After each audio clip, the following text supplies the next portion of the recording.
A man called my office at 8:17 on a Tuesday morning and asked how long I had been alive. I thought I had misheard him. "Is this Caleb Morgan?" he asked. I said yes. "The Caleb Morgan who is married to Nora Ellis?" Nora had not used her maiden name in 18 years, but it was hers. I asked who was calling. He said his name was Daniel Hale, that he owned a hardware store in Salem, Massachusetts, and that he needed me to answer one question before either of us said anything else. "Did you die on October 14, 2022? I looked through the glass wall of my office at two engineers arguing quietly over a drainage map. "No," I said. "I had a cardiac arrest that day. I did not die." Daniel stopped breathing for a moment, or at least I could no longer hear him. Then he said, "Your wife told me you did." I did not immediately think affair. My wife was 45 and worked as a client services manager for a regional benefits administrator. I was 47, a public works engineer for the city of South Portland, Maine. We had shared a mortgage and the same gray cape for 12 years. Nora had slept beside me after my heart stopped during a charity bike ride, then driven me to rehabilitation. There was no version of our life in which she could reasonably believe I was dead. Daniel had seen a video of my council presentation shared by a customer affected by the project. He recognized me from a silver-framed photograph Nora kept of the husband she claimed to have buried, then found my staff page and office number. "How do you know Nora?" I asked. He answered without dressing it up. "I have been in a relationship with her for more than 3 years." My hand tightened around the phone. My pulse became hard and fast, and for one irrational second I was embarrassed that my heart might fail while a stranger was explaining what my wife had done with my survival. I closed my office door and asked Daniel to repeat the length. They had met at a weekend program run by a Boston-area bereavement organization. Daniel's wife, Lila, had died of ovarian cancer 5 years earlier.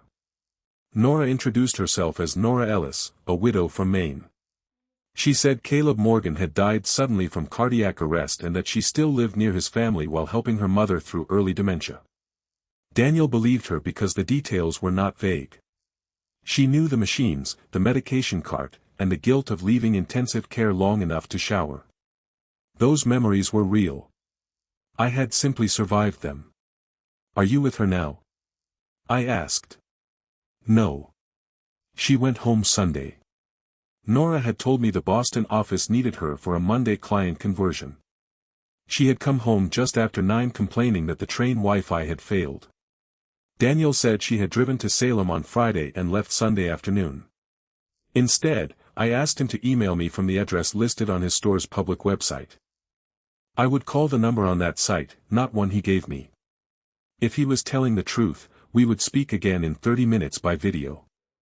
He did not object. The store's main number connected me to Daniel, who verified his identity on video. Its website included an older community article naming Lila as his late wife, and an employee transferred my call rather than Daniel answering a private number. On video, he held his license beside his face and covered the identification number after I read his name. It did not prove everything, but it established that he was not an anonymous caller. He turned his phone toward the camera. The first photograph showed Nora at a waterfront memorial walk wearing a blue volunteer shirt. A card pinned over her heart read "Walking for Caleb." Another showed her beside Daniel and his daughter Sophie at a birthday dinner. The silver-framed photograph of me was visible behind them.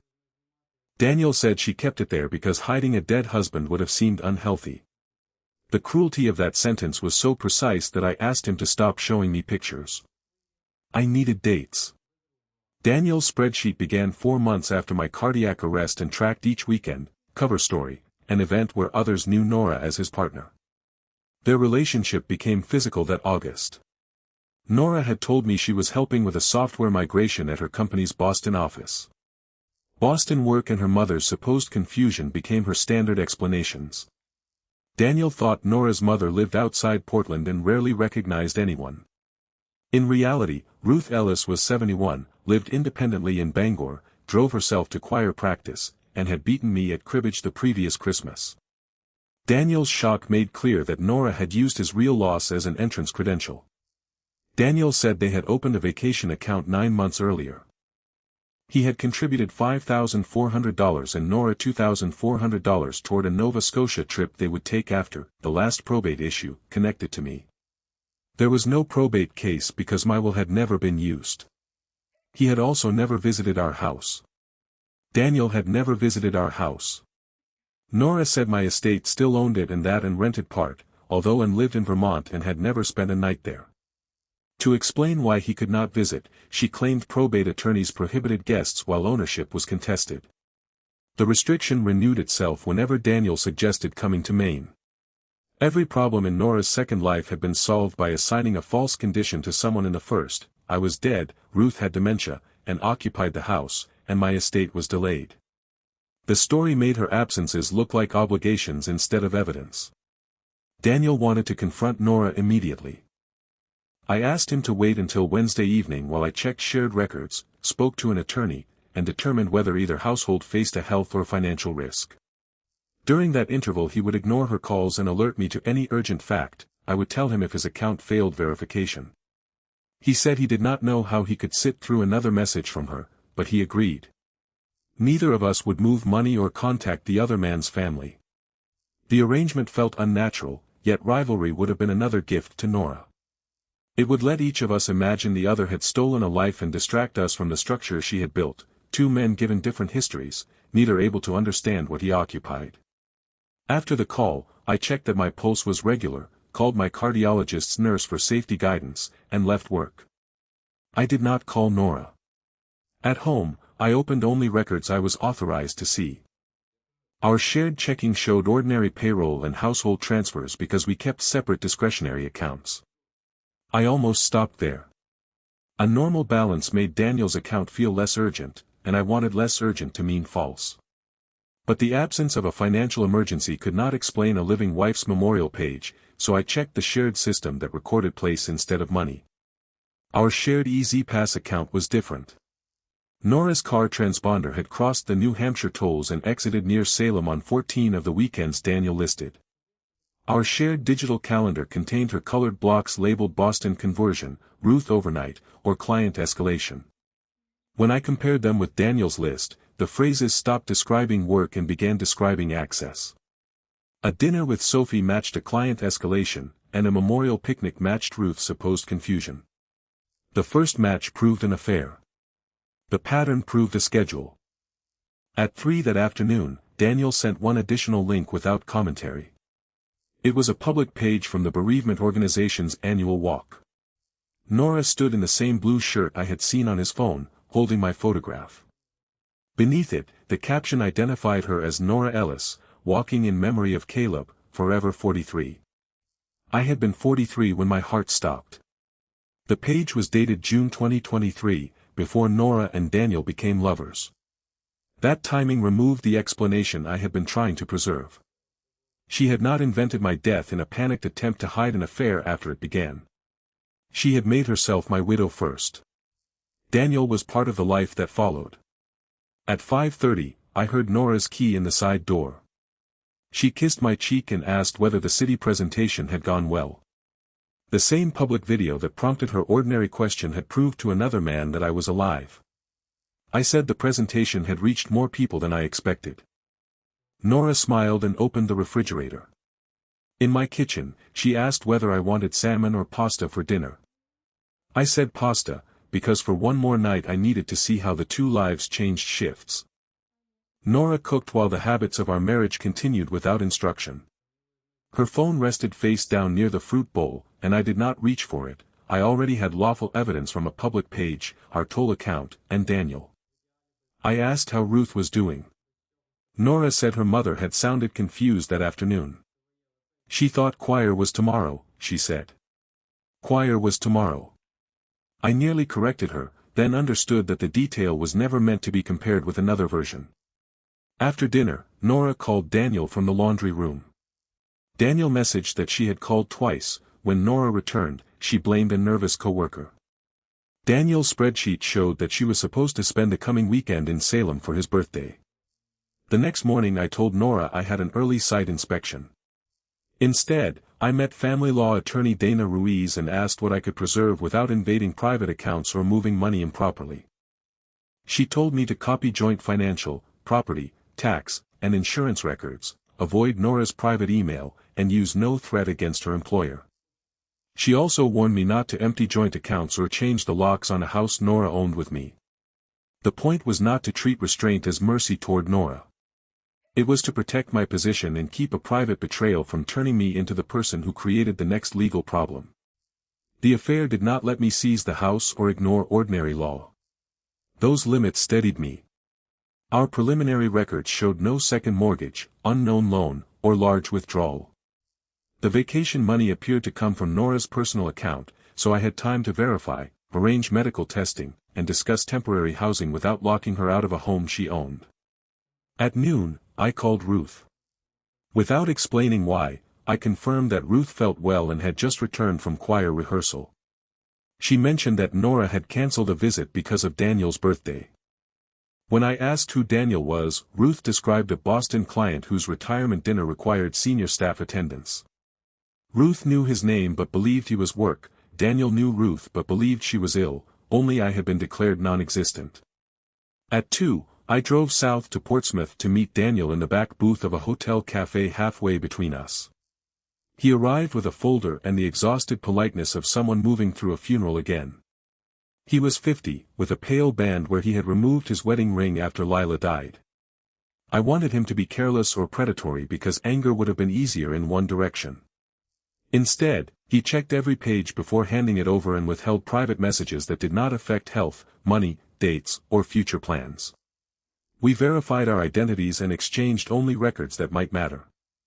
I told him about the toll records and Ruth. I sent flowers to her assisted living center last Christmas, he said.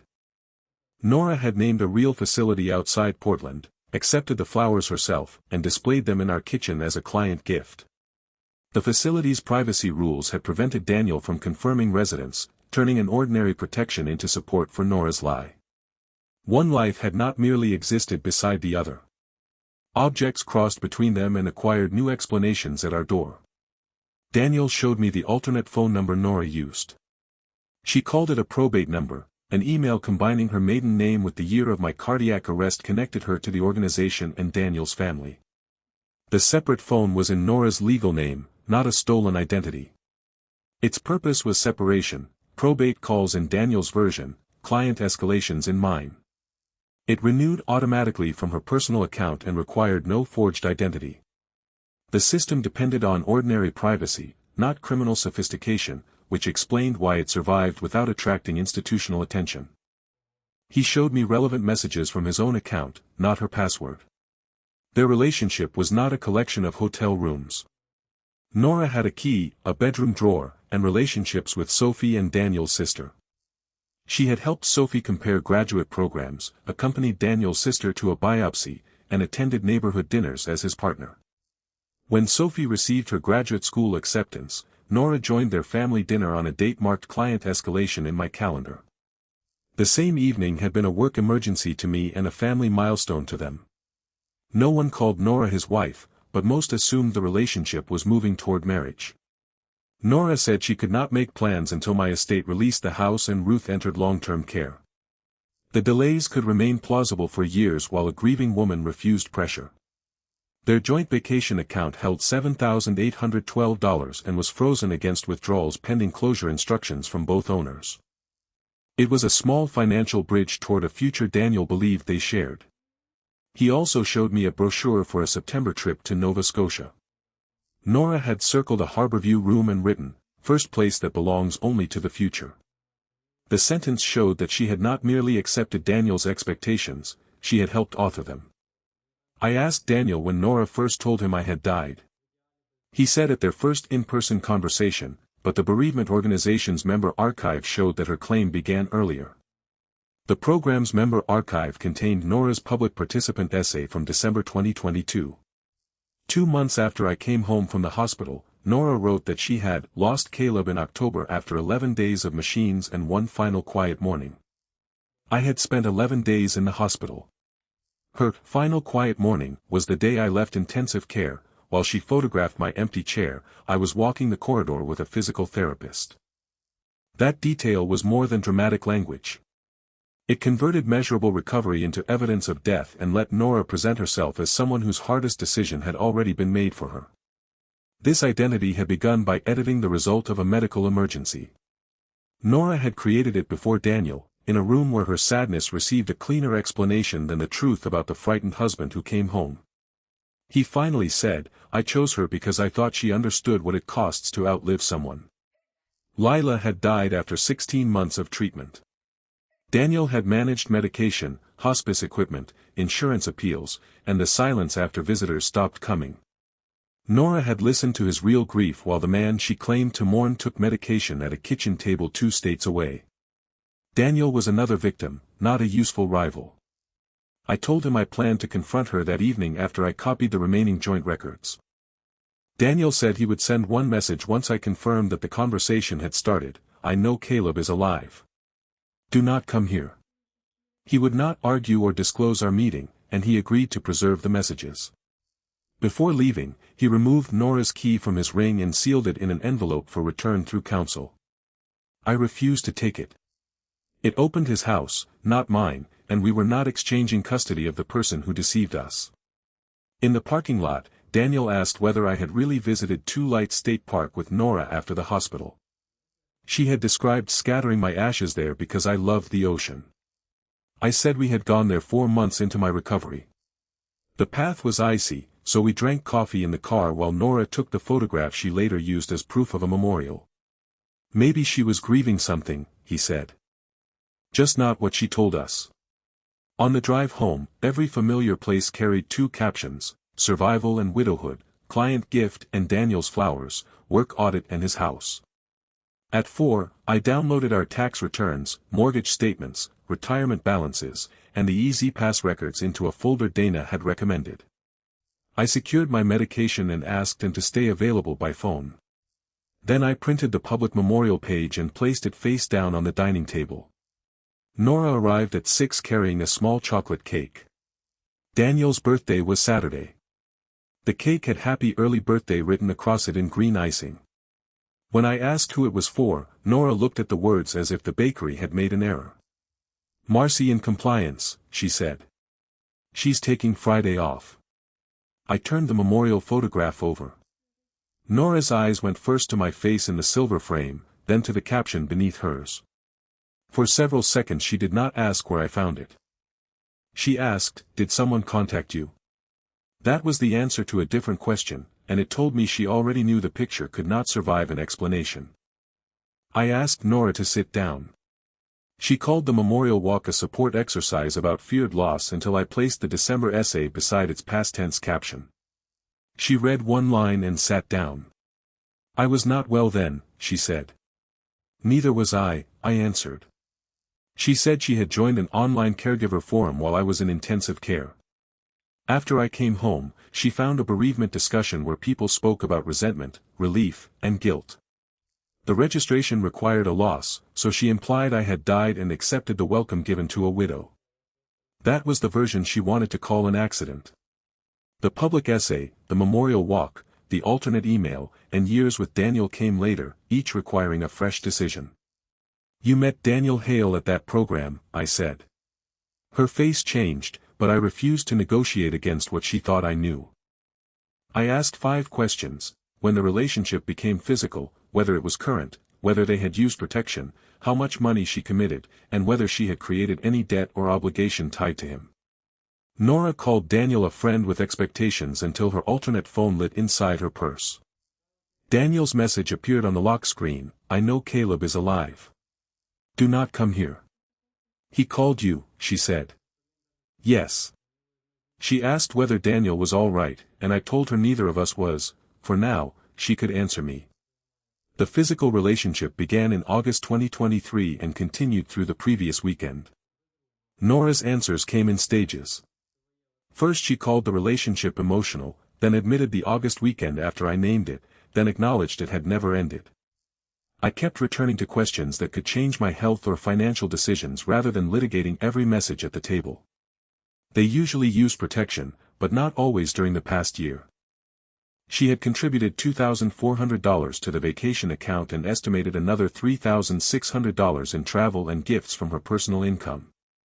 She had created no loan, lease, insurance change, beneficiary designation, or access to our house. She used 34 days of leave and sometimes worked remotely from Daniel's home. Her company had not sent her to Boston or Providence on the dates she gave me. She had invented those assignments. No coworker helped. Nora arranged legitimate leave, then lied about why. The system required no accomplice. Her employer saw approved leave, the bank saw ordinary personal spending, and I saw colored calendar blocks. Each system held one accurate fragment, but none held enough information to challenge the pattern. I asked what future she promised Daniel. Nora admitted that, someday, plans to live together were indefinitely delayed by my fictional estate and Ruth's fictional decline. When I asked why she had not simply left me, she said my cardiac arrest made every choice feel cruel. I kept waiting until you were stronger. I reminded her that my cardiologist cleared me for normal activity more than 2 years earlier. Then I was afraid the stress would hurt you. So you told another community I was already dead. She flinched but did not argue. When I asked what she had told Daniel about my death, she retreated into general language about fear. I brought her back to the specific question: why had she turned my transfer out of intensive care into a final mourning? Nora said the empty chair photograph felt like the end of something. She said my medication, restrictions, and fear made her feel like a nurse instead of a wife. In the grief group, she could say she missed who I had been without admitting that the living version of me heard rejection in that sentence. People comforted her without asking what she was doing to the person who came home. And Daniel? I asked. Daniel understood fear, and in his house Nora felt brave, generous, and already forgiven because grief explained every hesitation. I could understand the psychology without mistaking it for mitigation. Nora had found a story in which my survival inconvenienced her and solved the inconvenience by revising the outcome. Daniel's actual loss supplied credibility. I asked her to leave the house for a week while attorneys worked out temporary access and finances. Nora said she had nowhere to go. I said a hotel paid from her personal account was not homelessness. If she refused, I would leave when and arrived, but I wanted Nora to make one honest choice without a public audience or manufactured deadline. She packed 2 suitcases. I put the cake in the refrigerator instead of destroying an object Nora had assigned 2 recipients. Before she left, she gave me the alternate phone and its passcode. I said I would not search it without legal advice. A passcode does not turn 3 hidden years into disclosure, I said. I sealed the phone for Dana. Giving the access did not retroactively create transparency, and I would not make a panicked search the foundation of the legal process. Nora paused at the side door. Did Daniel hate me? She asked. Give him the right to decide without your help. After Nora left, and arrived from Vermont, I told her the shortest complete version. Nora had maintained a relationship under her maiden name, told the man I died after my cardiac arrest, and participated in a grief organization as my widow. And asked whether my heart was stable and whether Nora had used my identity in legal records. There was no evidence she had. The next morning, Nora emailed a written disclosure through Dana. It listed trips, gifts, accounts, and the people she remembered meeting as Nora Ellis. It confirmed the timeline and reported no legal marriage, property, loan, beneficiary change, or false government filing. The bereavement organization had waived 2 event fees totaling $180 because she identified as a surviving spouse. Through counsel she offered repayment and a correction. Our records showed no pledge against the house or retirement funds. The largest direct risk was medical. I tested immediately and repeated the screening on my physician's schedule rather than treating one early result as final. My medical testing was negative, as was Daniel's result communicated through counsel.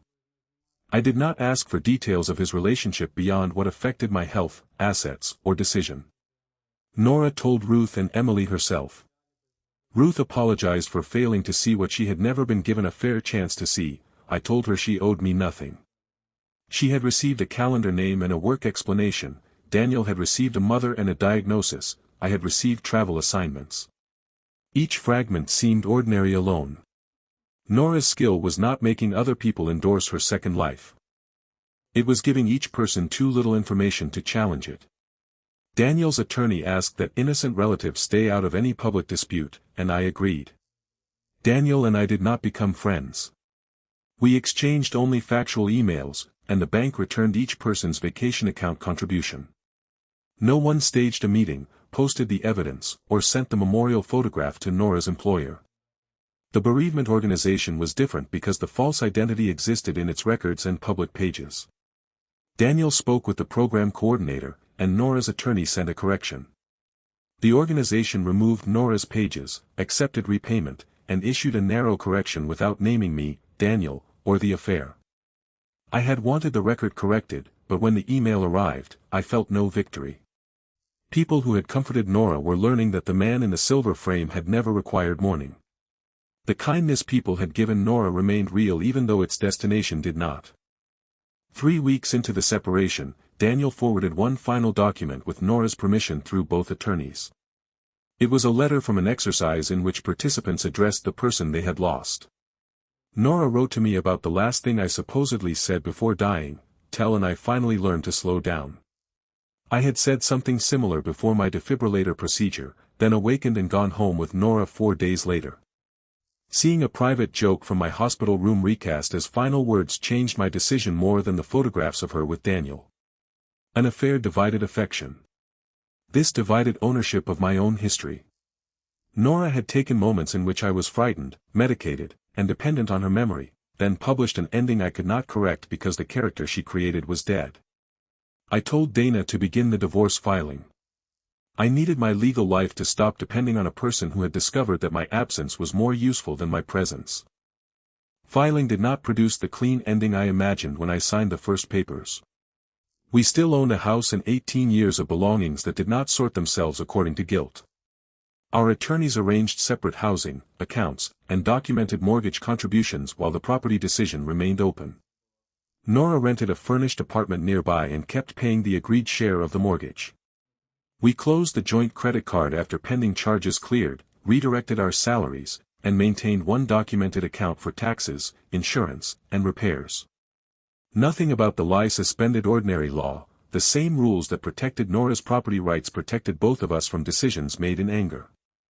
She remained entitled to marital property, and I remained entitled to end the marriage. Nora began individual therapy and asked through Dana for one joint session with a licensed counselor. I agreed as a closure conversation, not a reconciliation attempt. The purpose was narrow: determine whether Nora could describe the harm without turning fear or my illness into permission. Nora said she had felt frightened, angry, and ashamed while everyone praised her strength and focused on my visible care. Once people believed I was dead, no one expected her to negotiate with me. Daniel met a version of her who had already suffered and owed no one a difficult conversation. In that identity, every hesitation looked like grief and every delay invited patience instead of questions. I kept thinking I would end one life when I knew which one I wanted, she said. But ending either one required admitting what I had done in the other. The counselor asked what caused the affair. Nora said her choices caused it. The answer was honest, but honesty after discovery did not create an obligation to stay. I told her I would continue the divorce. She nodded and did not ask me to comfort her. Financial disclosure found no additional partner, hidden property, or major debt. The phone showed one relationship, one false identity, and hundreds of maintenance lies.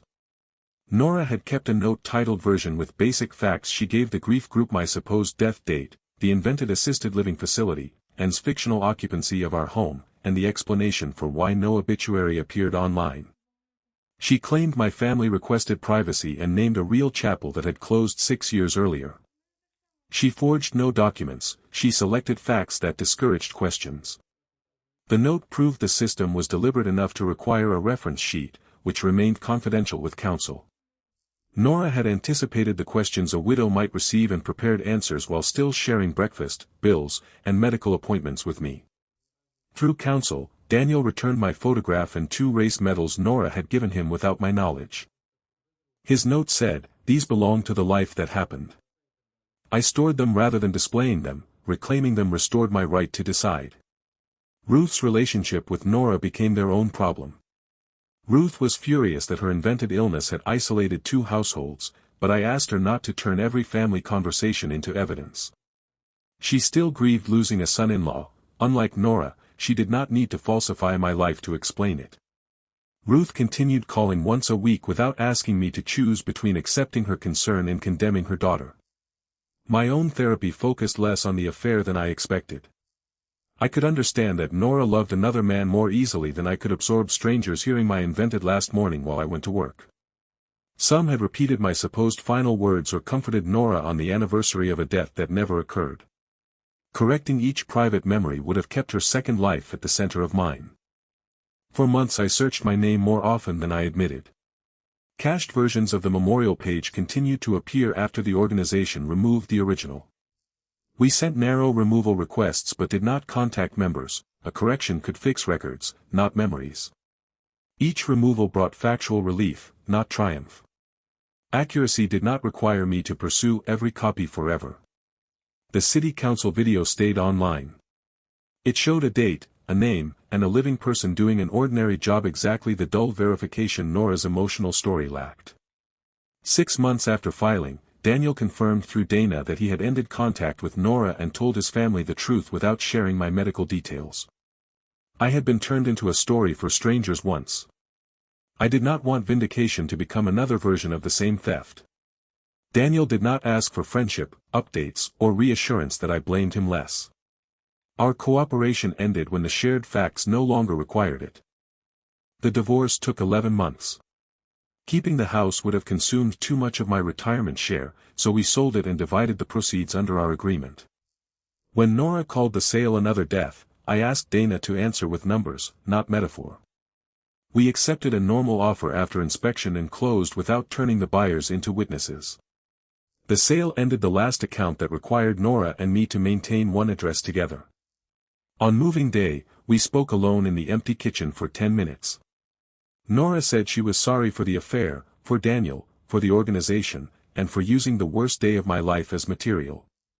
She said therapy had shown her that she preferred a tragic identity to an accountable one. I made you disappear because I didn't want to be the person who left a living husband after he got sick, she said. It was the clearest explanation she ever gave. It did not repair the years, but it answered the central question.